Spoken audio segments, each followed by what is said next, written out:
The wind of revelations. The sun hung low in the sky over Israel, its light casting long shadows across the narrow, dusty streets of Samaria. Amos, the shepherd-turned-prophet, felt the familiar tug in his chest, that deep, unyielding pull that told him a new vision was coming. Far away, beyond the waters of the Red Sea, in the heart of Cush, another figure stood in anticipation. Adara, the seer of Nubia, leaned over the edge of a riverbank, her reflection dancing in the swift, silver waters. Her dark, coal-lined eyes stared back, searching for meaning. The wind rustled through the papyrus reeds, whispering secrets she was not yet meant to understand. A voice like thunder whispered in Amos' ear, "Are you not like the Cushites to me, O people of Israel?" The words were heavy, full of divine authority, but they carried a tone of gentle reprimand. Amos felt the weight of the words settle on his shoulders like a yoke. He closed his eyes, listening more closely. Across the sea, Adara felt the air around her shift, the humidity thickening with the presence of something unseen. The voice came, soft but insistent. "Look to the north," it said. "Look to the people you have never met and see them as I do." Adara's eyes snapped open, and she turned her gaze northward, toward land she had never traveled, toward people she had never known. Amos' eyes opened slowly, his breathing even. The olive tree beside him whispered as the wind wove through its branches. He knew what he had heard, yet the meaning eluded him. Like the Cushites, he murmured, tasting the words on his tongue, feeling their weight. Both prophet and seer, separated by distance yet connected by divine purpose, stood at the threshold of a revelation they could not yet comprehend, their hearts stirred by a voice that transcended borders.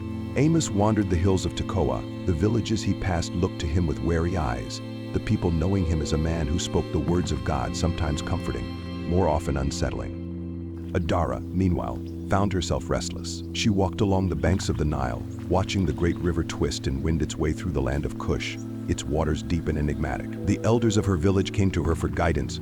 For answers she felt slipping through her fingers like grains of sand. "A seer who sees not," she muttered to herself, frustration tightening in her chest. One evening, as the sun dipped low, Amos found himself at the market in Samaria. As he moved through the crowd, a man's voice rose above the din. "Tell us, prophet, what is the word from the Lord today?" It was a voice tinged with both curiosity and mockery. Amos turned slowly, his eyes meeting those of the man who had spoken. "The word is this," he began, his voice clear, steady. "God sees all his children. He asks, are you not like the Cushites to me, O Israel?" A hush fell over the crowd, confusion etched on their faces. A woman near the front crossed her arms over her chest. "Why speak of the Cushites? What have they to do with us?" Amos felt a stir in his spirit, the pull of the divine urging him to continue. God's love is not bound by your borders or your lineage. His care is for all, from the mountains of Cush to the deserts of Moab. Thousands of miles away, Adara stood in the great square of Meroe.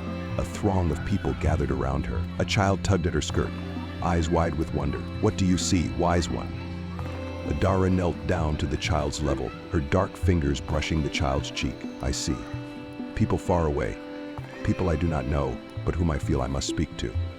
The elders exchanged glances, uneasy. One stepped forward, his voice deep and weathered. "Why waste your visions on strangers, seer? We have needs here. Prophecy for us." Adara stood, her chin lifting slightly, because she said softly, "I think the wind speaks the same words to all who listen, no matter where they stand." The air seemed to vibrate with the truth of her words, and for a moment, the great square was silent, save for the soft whisper of the wind. The nights brought dreams that left Amos restless, visions that showed the Nile winding through lands unknown to him, where people with skin dark as the richest soil danced and laughed, where their prayers rose like incense to the heavens. He saw Adara, though he did not know her name, her face etched with both wisdom and doubt, standing before a river that mirrored the sky. Adara, too, dreamed. She saw a land of hills and olive trees, of rugged mountains and winding paths. She saw Amos, though she did not know his name, a man of worn robes and strong voice, his eyes searching the heavens as if to find his way home. She awoke with a start, her heartbeat echoing the rhythm of distant drums. Both understood they were being summoned to a meeting, a convergence of sorts. But how and where? Days and nights stretched into weeks, and Amos and Adara traveled across lands they had never known. Amos reached the banks of the Nile, awestruck by its vastness. He watched its waters swirl and felt a pull, an invisible thread drawing him further along its banks. Adara traveled northward, her feet moving with a purpose even as doubt gnawed at her mind. She came upon a clearing where the Nile widened, its waters calm and clear. There, standing by the river's edge, was a man she had seen only in her dreams. Amos turned and saw her, the woman from his visions. For a moment, they simply stared, separated by the distance of the river's width, but connected by something greater. Adara lifted her hand in greeting, and Amos mirrored the gesture. Neither spoke at first, as if words might break the fragile bond of understanding forming between them. Finally, Amos spoke, his voice steady. "Are you the seer I have been sent to find?" Adara nodded. "I believe I am." "And you are the prophet?" "Yes," Amos replied, a small smile touching his lips. "It seems we have both been called to this place." The river flowed between them, its waters carrying the echoes of their voices, their laughter, their prayers. For days they spoke at the river's edge, sharing stories of their lands, their people, and their visions. Amos told Adara of Israel's struggles, its desire to remain favored by God, its fear of losing that favor. Adara spoke of Cush, of a people strong and proud, who danced and sang to the heavens, and wondered if the God of Israel had forgotten them. Amos listened. "God's love is not bound by the lines we draw on maps," he said finally. "He sees us all, hears us all." Adara nodded.